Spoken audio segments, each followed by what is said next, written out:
This is a special edition of Macro Voices with hedge fund manager Eric Townsend, the premier financial podcast targeting professional finance, high net worth individuals, family offices, and other sophisticated investors. Now, for this special edition of Macro Voices, here's hedge fund manager Eric Townsend. Macro Voices All-Stars episode 73 was recorded on October 21st, 2019. I'm Eric Townsend. All-Star Professor Steve Keen is back with us today. Steve, I hope you had a great weekend and you were not caught in a city that was burning for one reason or another. And boy, around the world, there has been just a huge explosion of populism and dissatisfaction with government. We saw major riots in Chile. They were apparently the proximal trigger in Chile was a 30 Chilean peso. That's about 4 cents U.S. increase in subway fares that led to something like 80 subway stations being burned. More riots, more businesses being burned in Hong Kong this weekend.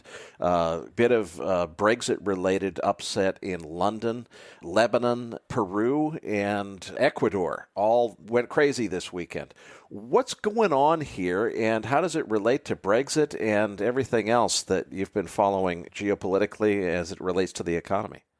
I think it's actually, if there's ever going to be the classic old song you might know from the 70s, the changing of the guard, it feels definitely like that's happening on a global scale, because these are signs that various positions around the world, what has been an established order is breaking down.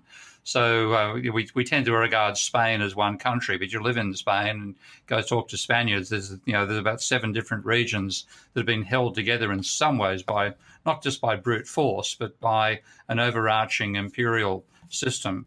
Well, that's clearly fraying in Barcelona. You have Lebanon, just as divided as that country is, corruption becoming a major issue there, and people are having all they can take with it. Ecuador, you had Moreno taking over from Korea, and Korea was quite socialist in his orientation. And you normally imagine when you have a rejection of a socialist government, then there's, because the socialist stage is all sorts of things going crazy, then the capitalist stage is at least initially welcomed. Well, some honeymoon Moreno's had within 2 years of thereabouts of taking over from Korea and then turning it from a peaceful transition into a neoliberal coup. He's facing massive protests as well. Brexit, which I think is a sort of sign of decay of an empire rather than something, the extremities of that empire fraying. It's a global phenomenon. And I think what we're really seeing is we have this position that whatever system we're in will go on indefinitely. I think there's a sign that there's a real breakdown of the current global order. And Brexit is, by comparison, fairly small bickies to things like the demonstrations in Lebanon.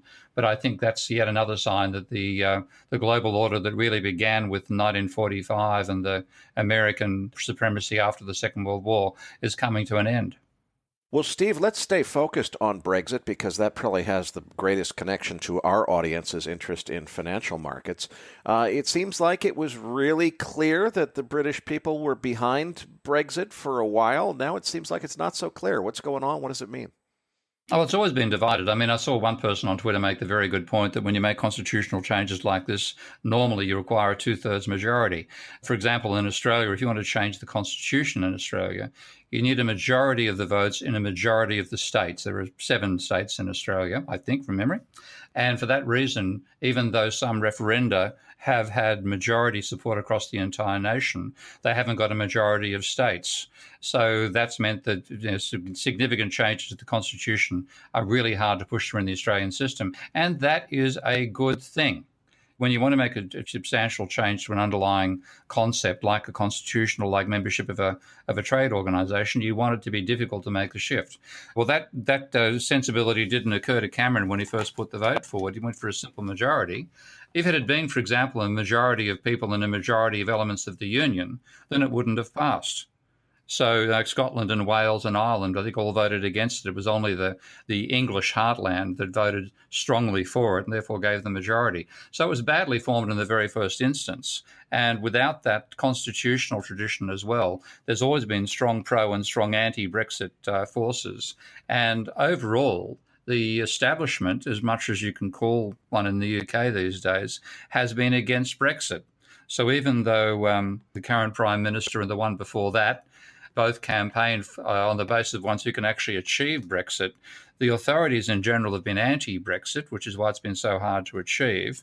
And the population is divided, and people think that after all the talk about the dangers of it, it's swinging in favour of a Remain vote. But I've seen recent polls saying if we did the whole election again on the same basis, it's quite possibly Brexit could win once more. So this is one divided nation. What are the financial and market implications either way? Because it does seem to be very clear that it's divided. We don't know for certain whether there's going to be an exit or a Remain outcome. What's actually on the table, both for Britain and for global markets? Well, I think much less than has been made of it, frankly. I mean, I actually did vote for Brexit, not expecting it to win.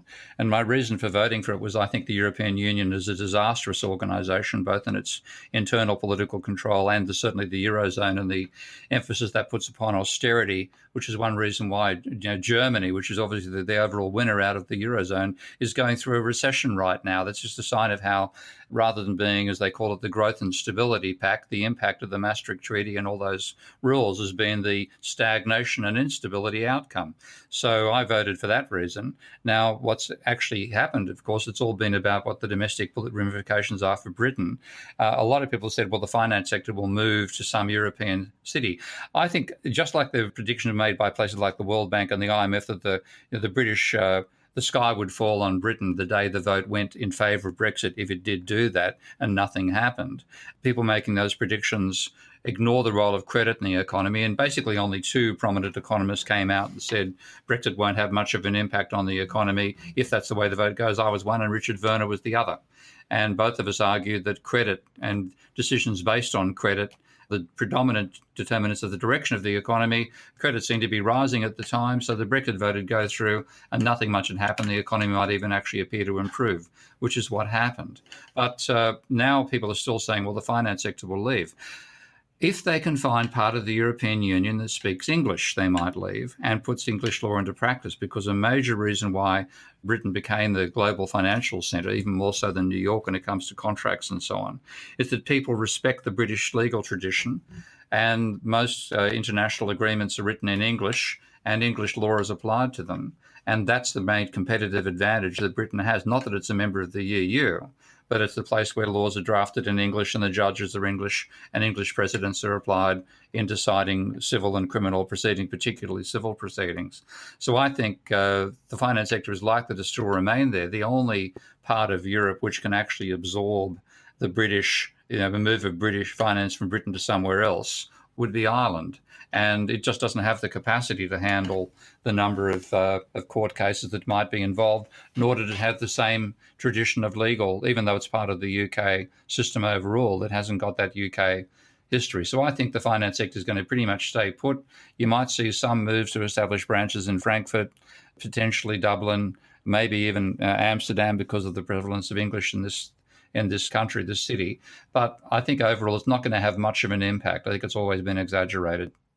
To what extent does the outcome of Brexit have an influence on the future prospects for the EU? In other words, is there a risk that if Brexit goes forward, that really is what's going to bring about the ultimate demise of the EU? Or is the EU already on its course, regardless of what Britain does?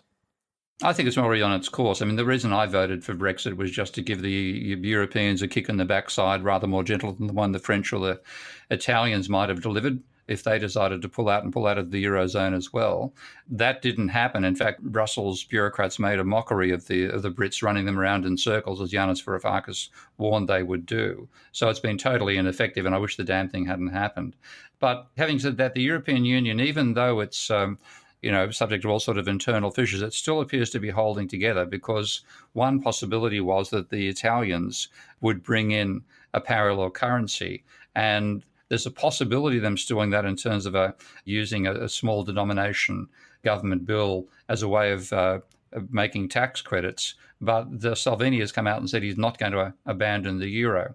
So despite the fact that it's leading to stagnation across the whole of Europe, Despite the fact even Germany's in recession now, I think the European Union and the Euro have at least another 5 or 10 years in them, even though I don't think they should actually have it. And Steve, what do you think is likely to happen next with respect to Brexit? What's Boris's game? What's going to happen next? Well, the only thing I can be 100% certain of, he'll lose whatever vote comes up in Parliament. That's one thing he's got a 100% perfect record on. He's lost every single vote that he's put forward. I think that's going to be a record for any Prime Minister in history. But I think what he's hoping to do is to force an election where he would be able to campaign as the genuine heart and soul of Brexit, and the remaining parties would be split, half wanting Remain, half wanting Brexit. And he would therefore emerge with a huge majority. He could push Brexit through, and then the politicians who are elected in that particular hypothetical election would owe their allegiance to Boris, and whether he was a good Prime Minister or not, he could be a long-term Prime Minister. That's what I think his overall ambition is. As to what's likely to happen, I think he's almost certainly going to get the vote turned, his attempt to lock them into the current deal turned down. There is likely to be yet another delay in Brexit. I saw a joke sometime on the internet just saying that in the year 2135, the Prime Minister of Britain went to ask for an extension for Brexit. Nobody knows why this tradition emanated, but it's an essential part of folklore, and people come along to watch the ceremony. It's becoming like the border between India and Pakistan, where you go to watch the crazy marching on either side, even though the countries haven't yet gone to war. So I think it'll be, my feeling is that there'll ultimately be an election coming out of this. The trouble is that an election takes a 2/3 vote under the current rule. So my guess, if there's any long-term strategy Boris has, it'll be to repeal that particular bill, call an election with a simple majority, and then hope that in that election he wins a landslide. But the odds are, they're quite possible, that Jeremy Corbyn could out-campaign him. So I think England is still the total, the expression is crapshoot, isn't it? Well, Steve, I can't thank you enough for another fantastic interview. We look forward to getting you back on next month for another update. Listeners, stay tuned to Macro Voices. We've got quite a few exciting episodes coming up for you this week. For the Macro Voices Podcast Network, I'm Eric Townsend.